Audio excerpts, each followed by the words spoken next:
Bonsoir à tous, j'espère que vous allez pas trop mal. Je vous fais une vidéo parce que on vient d'avoir un mouvement qui est quand même assez exceptionnel sur le marché et c'est quand même assez intéressant de voir ce qu'il se passe. Avant de commencer, n'oubliez pas de vous abonner à la chaîne, de liker les vidéos et de me faire des retours en commentaire si vous le voulez. Quand on s'est arrêté, on était quand même dans un flux qui était baissier. On était en train de perdre notre tunnel 1 heure ici et on a eu un mouvement qui était catalysé par la news comme quoi les États-Unis allaient imposer 100% de tarifs supplémentaires sur la Chine. Donc on est en pleine guerre commerciale entre les deux pays. Ce qui s'est passé, c'est qu'on a cette news qui a du coup catalysé un mouvement qui ressemble à un crash. On est revenu très rapidement sur cette zone qu'on avait identifiée entre notre 4 heures et ce fair value gap qu'on a en 4 heures. Cette zone, elle n'a pas du tout eu d'effet. Évidemment, lors de mouvements de ce type, quand on est en pleine panique, ce genre de zone, faut pas s'attendre à ce qu'on ait de super réactions dessus. Quand on regarde en 5 minutes, on peut voir qu'on est parti vraiment en ligne droite. On est venu combler toutes les zones qui pouvaient être potentiellement intéressantes, que ce soit toute cette zone ici de breakout sur la fin du mois de septembre, et on est revenu jusqu'à retester ce fair value gap qu'on avait ici sur les 105 000. Actuellement, on voit qu'on est revenu au-dessus de notre tunnel daily, c'est plutôt une bonne chose.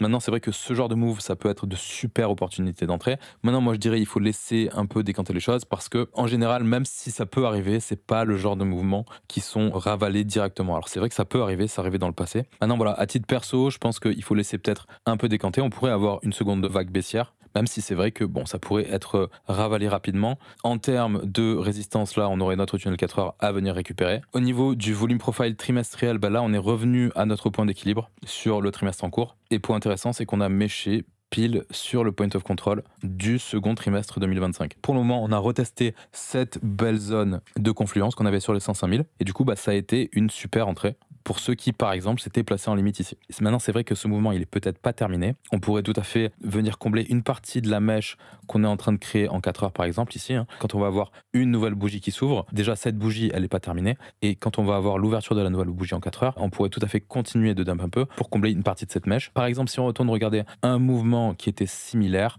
alors qui était beaucoup plus important en amplitude, mais quand même on est dans quelque chose d'assez violent. On peut voir que là on est en daily et on peut voir que derrière ça c'était le crash Covid.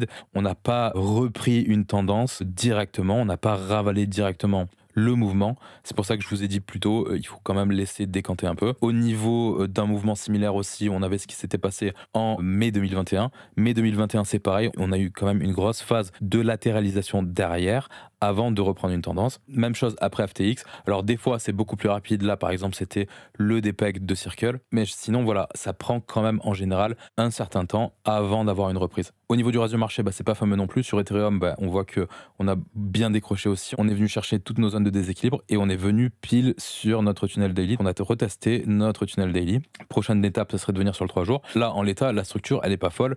Bon, alors après, c'est vrai que pour le moment, en clôture, on peut sauver le support ici, ce qui serait pas plus mal, mais le contexte, il est quand même pas fou, quoi. Solana, c'est la même chose. Solana, retour sur son tunnel daily. La structure, elle est pas folle non plus. La prochaine étape, ce serait de venir sur le 3 jours sur les 158 $. Mais c'est vrai que sinon, on pourrait aussi sauver le support en clôture. Et de manière générale, sur les altcoins, c'est un carnage. C'est-à-dire que là, on a des trucs qui ont fait moins 70% sur ADA. J'ai vu des trucs genre ENA, ça a fait moins 70% aussi. On est venu sous support.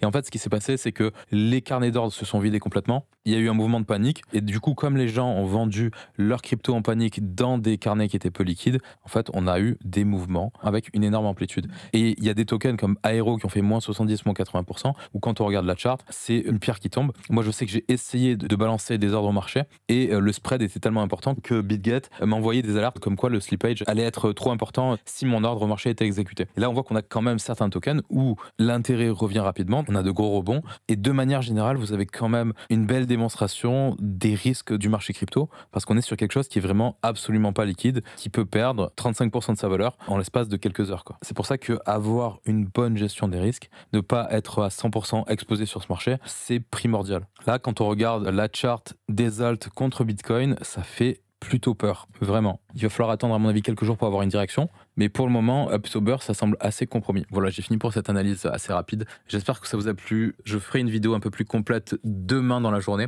Je vais vous souhaiter une bonne fin de soirée et je vous dis à demain. Allez, ciao ciao.